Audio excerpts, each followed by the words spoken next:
Boa tarde, pessoal. Vamos trabalhar nosso resumo da lição da semana. Lição de número 4. Continuando nosso percurso aí pelo livro de Efésios.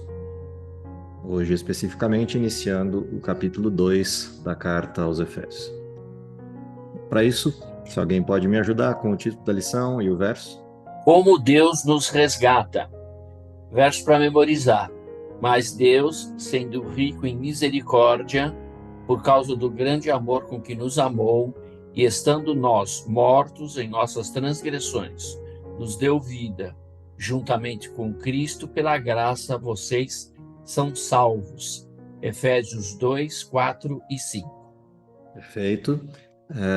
A gente já percebe que o texto para memorizar, que é o verso 4 são os versos 4 e 5 do capítulo 2, começam com uma palavra de ligação, mas Deus, o que significa que tem algo que produziu esse verso nos versos anteriores, algo que produziu essa inflexão, mas Deus, sendo rico em misericórdia, e aí a sequência. Então, uma coisa interessante sobre o capítulo 2, diferente do capítulo 1, o capítulo 1 é, como a gente observou, uma oração seguida de uma descrição de oração. Então, o capítulo 1, ele começa com uma oração de Paulo, apresentando sua surpresa, seu encantamento com a forma maravilhosa como Deus, desde antes da fundação do mundo, tem planejado tanto a redenção quanto a criação, quanto às condições do ser humano que vai ser criado, e fez todos os provimentos necessários para uma vida perfeita de santidade, integridade, de relação direta com Deus. A sequência é uma descrição da oração de Paulo, que eram os versos seguintes ao capítulo 1, versos 15 em diante, até o 23, onde vimos Paulo descrevendo como ele ora e os aspectos envolvidos nessa oração que ele faz pelos membros da sua igreja, pontuando aí como elementos fundamentais a fé e o amor manifesto nesses crentes, razão pela qual Paulo dá graças a Deus em função da conversão deles, mas também algumas preocupações de Paulo com respeito ao foco e à persistência desses mesmos conversos nos caminhos de Deus e principalmente na questão do derramamento do Espírito Santo sobre eles, que permitiria uma ampliação dessa conversão, um enraizamento dessa conversão a partir do discernimento, a partir da sabedoria concedidas pelo Espírito e a partir do poder concedido pelo Espírito para aplicação na missão. Missão essa que estava focada na esperança e esperança essa que não confunde. Quando a gente olha esse contexto do capítulo 1 e a forma como ele introduz o livro a partir do capítulo 1, o capítulo 2 vai começar a detalhar a vida desse cristão converso. Para quem e por quem Paulo ora, para quem no sentido da descrição e por quem no sentido da intercessão, ele vai começar a descrever, a partir do capítulo 2, a vida desse cristão. E por isso o título escolhido pelo autor para a lição dessa semana, como Deus faz o resgate. Ou seja, como se dá esse processo e por que se dá esse processo de transição entre o que éramos e o que passamos a ser.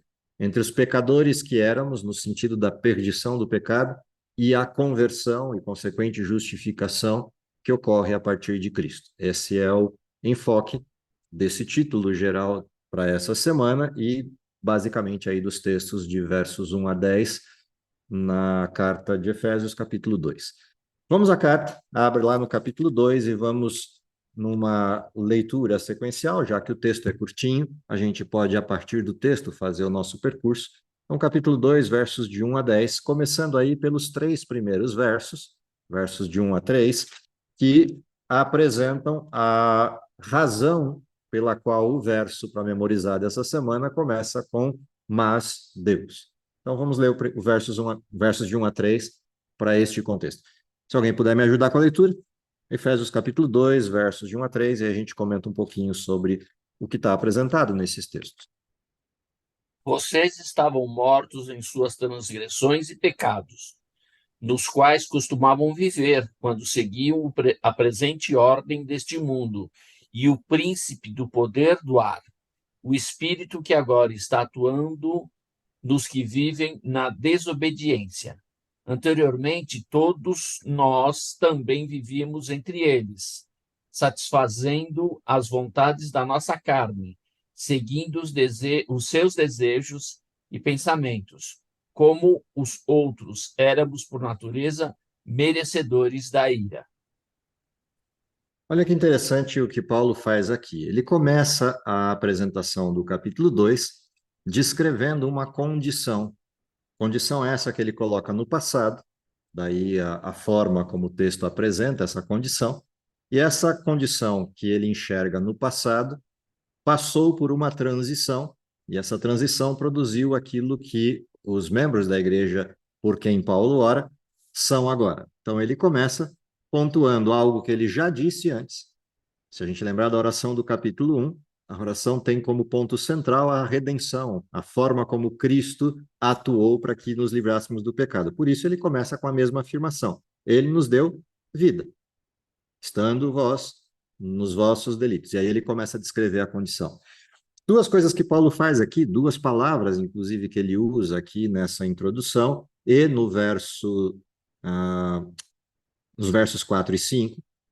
O que ele faz aqui? Ele aponta para o pecado com dois conceitos diferentes.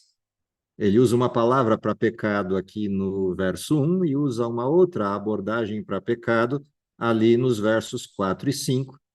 Na primeira parte, ele chama pecado mesmo, delitos e pecados. Na segunda parte, aparece a palavra transgressões. Essas duas palavras são interessantes porque cada uma delas tem um sentido diferente para aquilo que Paulo entende seja pecado. E é necessário que a gente entenda este conceito que ele usa inicialmente para depois entender o que ele faz na sequência do capítulo, ao mostrar a forma como Deus reverte os efeitos do pecado. Portanto, se o título geral da lição é como Deus nos resgatou, a gente precisa entender do que ele nos resgata. Que sentido tem essa palavra pecado e por que é tão maravilhoso o processo de Deus em nos resgatar. Então, a primeira coisa importante da palavra pecado que aparece aqui, a primeira forma que Paulo ilustra o que é pecado, ele usa uma palavra, e aí a gente pode ir para o grego na questão da palavra, mas é interessante observar o sentido. A palavra hamartia, que aparece aqui na primeira versão de pecado, na apresentação do capítulo 2, ela é uma palavra que indica erro de alvo. Ou seja, imagina você atirando uma flecha ou disparando uma arma contra um alvo, e você erra o alvo. Esse é o sentido da palavra pecado na primeira apresentação que tem aqui. E por que é interessante observar pecado a partir desta referência? Há algumas questões envolvidas no pecado quando a gente pensa pecado a partir de um erro de alvo.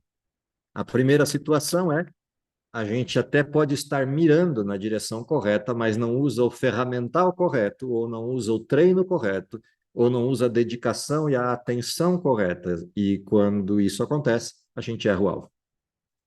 Ou porque as armas usadas são ruins, não estão bem calibradas, não estão bem ajustadas, ou porque o atirador não está treinado e, portanto, não sabe o que fazer com essas armas e não utiliza da forma correta, ou ele perdeu a referência ou foco.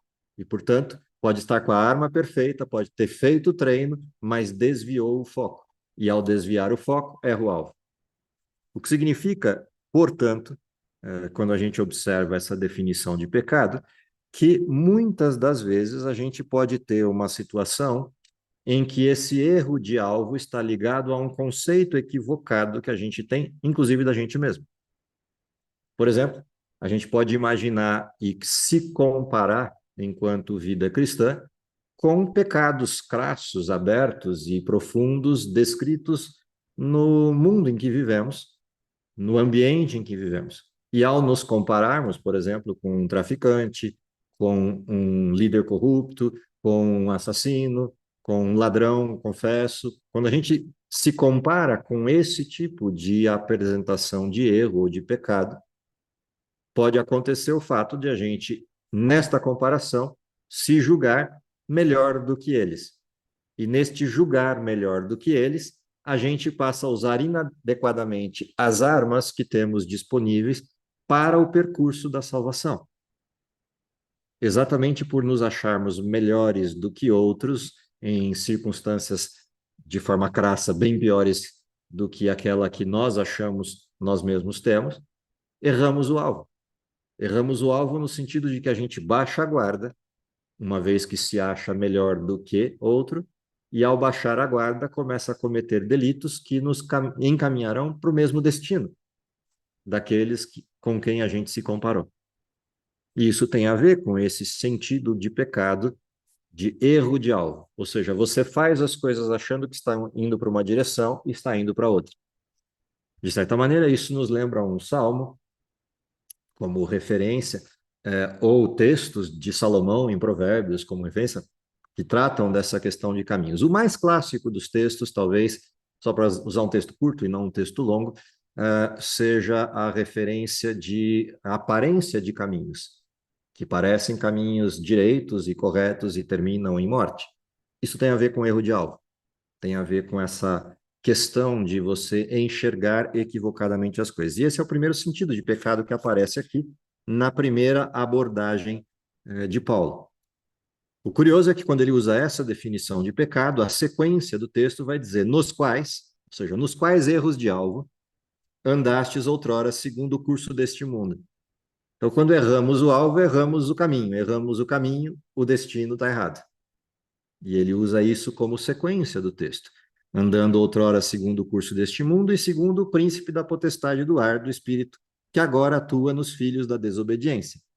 Ou seja, quando nós nos comparamos, ou quando nós nos achamos melhores do que outros, ou quando erramos o alvo daquilo que deveria ser a direção correta, para onde apontarmos as nossas armas, para onde apontarmos a nossa ação, o resultado é passamos a agir de acordo com as instruções de Satanás e de acordo com o curso natural deste mundo de pecado.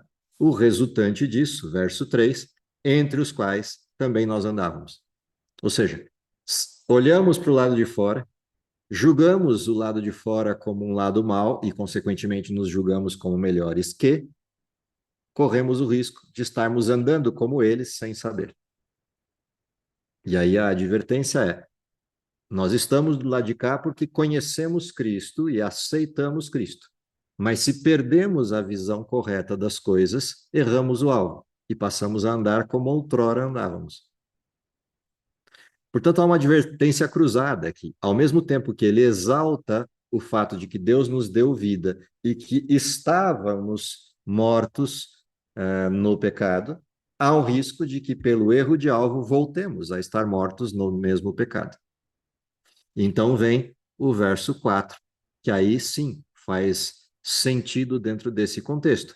Mas Deus, sendo rico em misericórdia, por causa do seu grande amor com que nos amou, estando nós mortos nas nossas transgressões, e aqui ele usa a mesma referência, se você usar alguma outra tradução da Bíblia, você vai perceber que a palavra aparece igual em português, delitos lá no início do capítulo 2 e delitos outra vez aqui no verso 5, mas em algumas traduções mais novas da Bíblia você vai encontrar pecado na primeira versão e transgressão na segunda versão.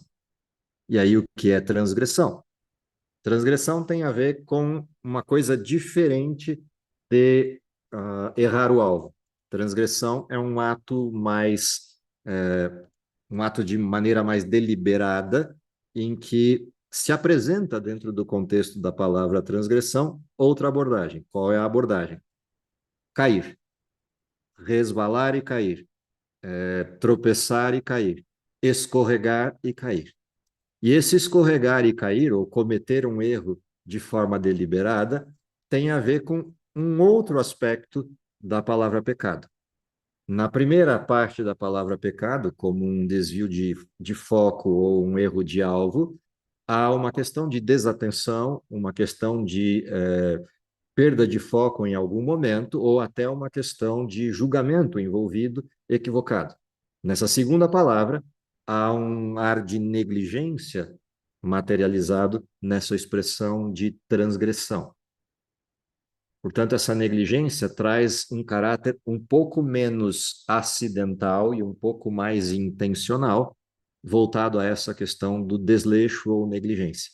O que traz um outro elemento interessante da palavra pecado dentro dessa abordagem. E esse outro elemento é o fato de que, às vezes, nós criamos os buracos em que nós mesmos vamos tropeçar. Às vezes, nós nos perdemos na nossa negligência e, portanto, caímos em função disso.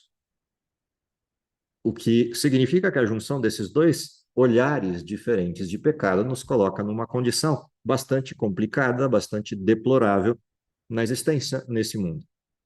E é por isso que Paulo exalta nesta condição a ação de Deus. Ele nos dá a vida e, na sua muita misericórdia, nos resgata, ainda que estejamos caindo por negligência pessoal, ainda que estejamos caindo por ações que nós mesmos produzimos.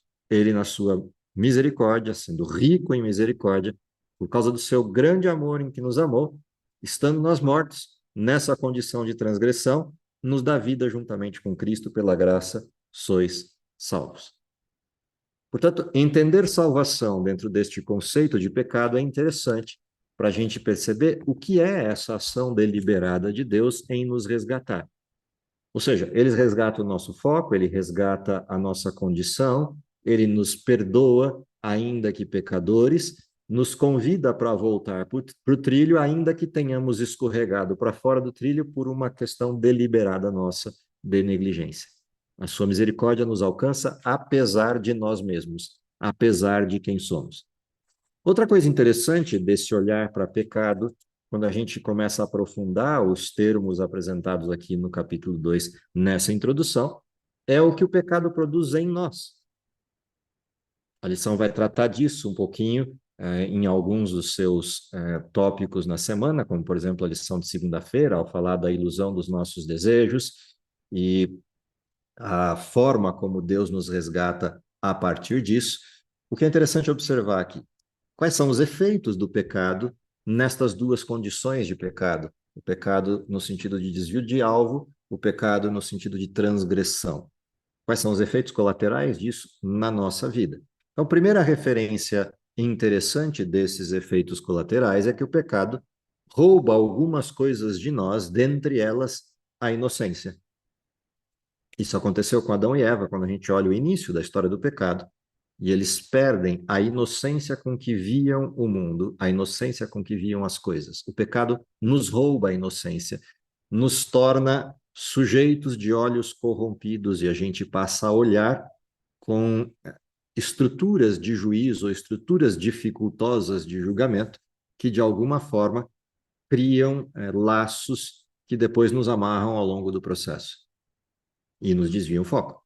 Portanto, essa quebra da inocência é um dos problemas do pecado. Uma segunda questão importante do pecado, e que também vai implicar a forma como Deus nos salva, é o pecado matando ou quebrando ou derrubando os nossos ideais, as coisas que, de fato, a gente deveria ter como alvos últimos da vida. O pecado deslustra isso, corrompe os nossos ideais, corrompe as nossas expectativas que deveriam ser boas para as coisas e nos torna sujeitos que passam a olhar de maneira manchada todos os eventos, todas as pessoas, todas as coisas. Outra coisa que o pecado também faz, enquanto um dos seus efeitos, é que ele quebra a nossa capacidade volitiva. Por isso nos tornamos escravos. O pecado quebra a nossa vontade. E ao quebrar a nossa vontade, nos põe como escravos daquele que, de acordo com o texto de Paulo, é o príncipe das potestades do ar, o espírito que agora atua nos filhos da desobediência. Como o pecado quebra o nosso livre-arbítrio e nos põe como escravos sem a capacidade volitiva, a única forma de libertação disso é se Deus interferir. Caso contrário, estaríamos condenados a viver em pecado o resto dos nossos dias. Além disso, que mais coisas a gente percebe nessa discussão que a lição traz de pecado e que esse texto traz sobre pecado? Uma outra questão interessante é quando a gente passa a pensar naquilo que seria viver sem a presença de Cristo na vida, o que seria existir sem que Cristo estivesse atuando na vida. Ou seja, a vida que a gente vive sem a presença de Cristo é uma vida semelhante àquela que vivem os homens deste mundo. E Paulo faz questão de apontar isso.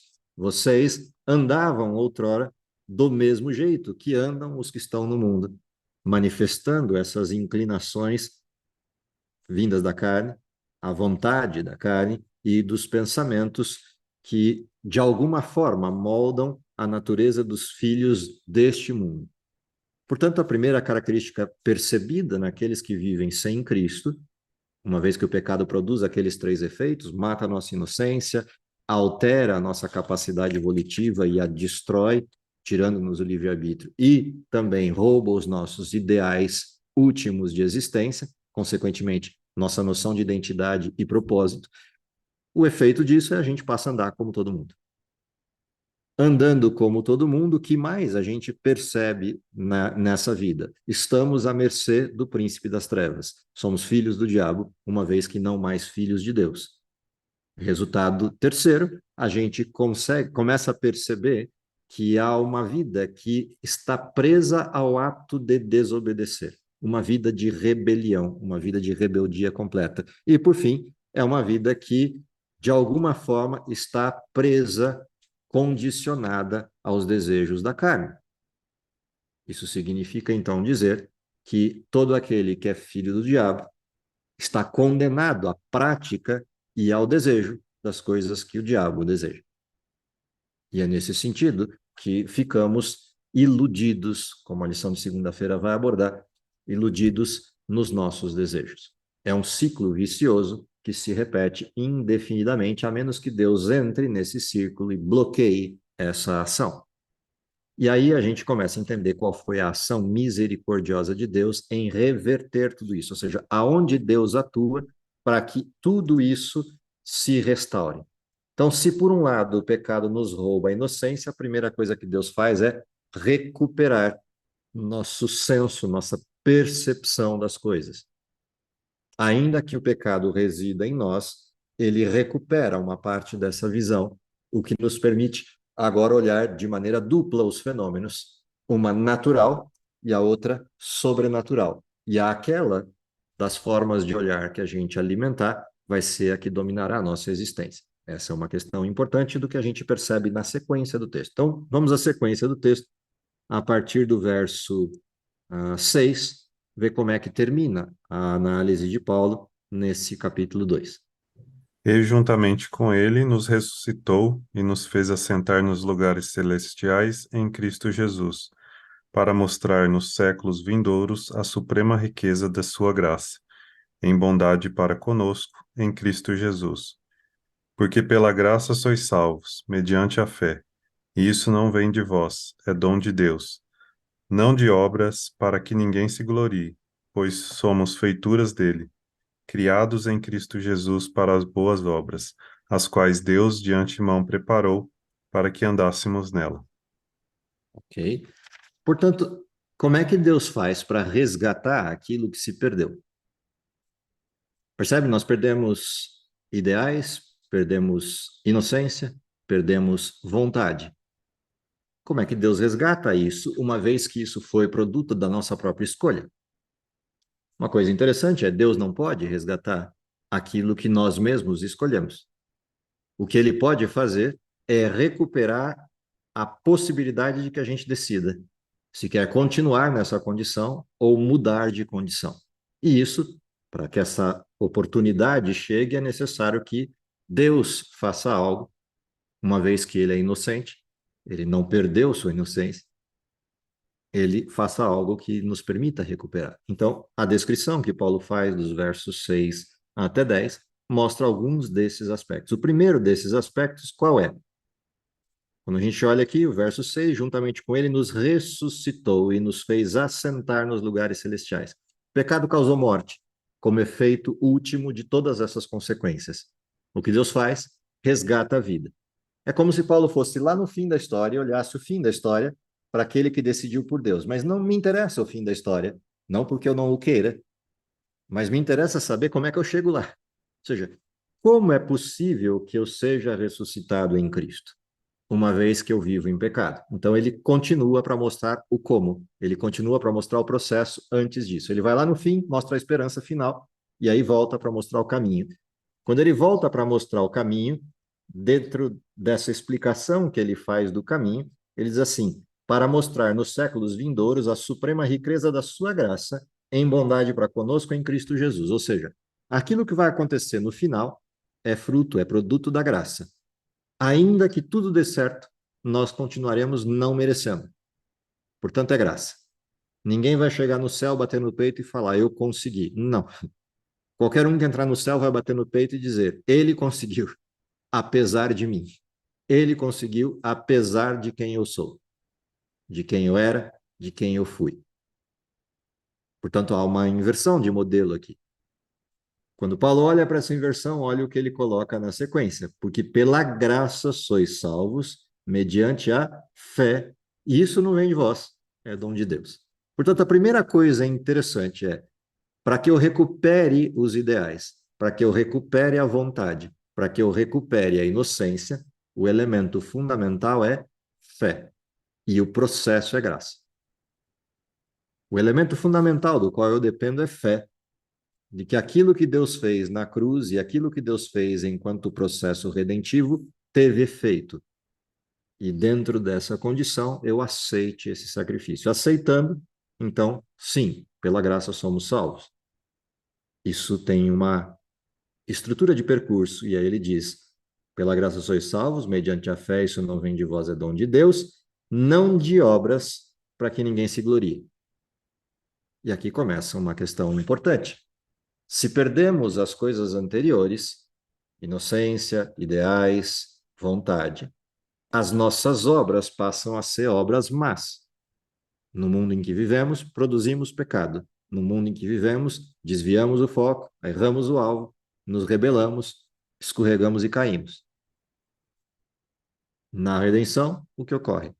Cristo vem e paga a culpa dessa queda, para abrir a possibilidade que eu escolha outra vez não cair, que eu escolha outra vez viver diferente disso. Quando eu passo a viver diferente disso, o que o texto diz? Isso não é produto da tua capacidade, porque você não é salvo por obras, é salvo pela graça de Cristo, mediante a fé. Mas ainda assim, o que ocorre? Paulo pontuou lá no início que somos salvos para sermos santos, irrepreensíveis diante de Deus. Então agora tem um contraste acontecendo. Deus recupera aquilo que se perdeu, abrindo espaço para que eu possa escolher outra vez. Eu era escravo do pecado, agora estou liberto do pecado e, consequentemente, abre-se uma possibilidade, estou liberto da morte. Só tem um jeito de continuar assim. E esse jeito de continuar assim é, agora que eu estou salvo, eu vivo a vida cristã. E não antes. Ou seja, eu não faço algo para ser salvo, mas porque eu fui salvo, eu passo a fazer algo para não voltar a viver a vida de quem errava o alvo, para não voltar a viver a vida de quem era negligente e, por conseguinte, resvalava e caía. E essa inversão é essencial na teologia de Paulo sobre esse processo, como Deus nos resgata. E essa é a essência do que a gente vai ver nas lições de terça até quinta-feira, entendendo esse processo, esse caminho de salvação na forma como Paulo aborda. E ele continua o texto dizendo: pois somos feitura dele, criados em Cristo Jesus para boas obras, as quais Deus de antemão preparou para que andássemos nelas. Ou seja, resgatado o propósito, resgatada a visão inicial, Deus agora mostra o caminho. Olha, eu te criei para andar assim. Você deixou de andar assim e caiu. Meu convite é: volte a andar desse jeito. Volte a fazer as coisas para as quais você foi feito. Ou seja, voltamos ao capítulo 1, na descrição de que fomos criaturas de Deus, feitos para uma vida irrepreensível, planejados para uma vida santa, perfeita ao lado de Deus, mas nos distanciamos disso. E agora ele volta e diz: eu te resgato, eu te salvo, faço o que você não pode fazer, que é pagar o preço, te coloco em condição para andar de novo, e agora, podendo andar de novo, está diante de você posto um caminho, e neste caminho, todas as obras para as quais você foi feito. Basta agora que você decida andar nelas. E assim Paulo fecha essa condução, esse caminho de volta para casa. Ou seja, o que é importante observar aqui nessa descrição? Há alguns princípios fundamentais. Primeiro, o pecado nos separou de Deus em definitivo em todos os aspectos: vontade, inocência, ideais, propósito, perspectiva de eternidade futura. A graça de Cristo nos resgata do efeito disso. O efeito da perda desses três elementos é o aprisionamento na vida de pecado, uma vida debaixo do domínio de Satanás e, consequentemente, morte. A cruz de Cristo paga o preço que estava imposto pelo pecado, a morte. A ressurreição de Cristo começa o caminho de retorno. E esse caminho de retorno passa pelo resgate da nossa capacidade volitiva, a possibilidade de a gente escolher de novo andar com Deus, mesmo o pecado ainda residindo em nós, a possibilidade de vencer o pecado, mesmo o pecado ainda vivendo em nós, tanto no sentido direto, o poder de Cristo nos permite resistir à tentação, resistir ao diabo, ele fugirá de vós. Essa resistência não é obra nossa, para que não haja glória, é obra de Cristo. Portanto, essa resistência significa caminhar com Cristo, aferrar-se a Cristo, manter uma vida de ligação com Ele, que nos permite antecipar aquilo que Satanás pretende como desvios do caminho. E antecipados, desviarmos dos desvios. Dentro dessa condição, uma vez salvos por Cristo, passamos a andar com Ele no caminho que nos está proposto. E aí isso mostra a outra condição, o outro elemento fundamental do processo de salvação. Aquele que diz que ama a Deus, anda como Deus andou. E é esse o resumo que Paulo faz aqui, quando descreve: para boas obras, as quais Deus de antemão preparou para que andássemos nelas. E essas boas obras, João as descreve como sendo as obras da lei. Todo aquele que me ama, guarda os meus mandamentos. Não as obras da lei como causa de salvação, mas como resultado de salvação. Não as obras da lei como causa de batermos no peito e nos gloriarmos, mas as obras da lei como resposta a um Deus de amor. E, portanto, o reconhecimento de que nós somos feitos para isto, para viver de acordo com os padrões de Deus, e isso é o que de fato produz a felicidade eterna. Esse é o resumo do que vamos, ao longo da semana, em diversas abordagens diferentes, percorrer enquanto descrição de resgate ou descrição de salvação nesse texto do capítulo 2 da Carta aos Efésios. Espero que tenhamos uma boa semana de estudos e que, ao final dela, mais do que nunca, seja fortalecido em nós a percepção da justificação pela fé, da salvação em Cristo Jesus, da forma como a redenção se processa no coração daquele que crê. Vamos orar? Querido Pai, que está nos céus, te agradecemos pelo dom da vida, te agradecemos porque, apesar de todas as dificuldades e circunstâncias que vivemos, sabemos que há um Deus de amor que antecipa todas as coisas, nos protege, nos liberta do pecado e, principalmente, anseia pela vida eterna com todos os seus filhos. Dá, Senhor, que a nossa resposta a esse convite de Deus seja uma resposta afirmativa, numa entrega completa, no reconhecimento do pecado, na aceitação da graça e, principalmente, na aceitação do domínio do Espírito, para que vivamos a vida que Deus pretende que cada um de nós tenha nesse mundo. Isso é o que lhe pedimos, confiado nos méritos de Cristo, e é em nome dele que oramos. Amém.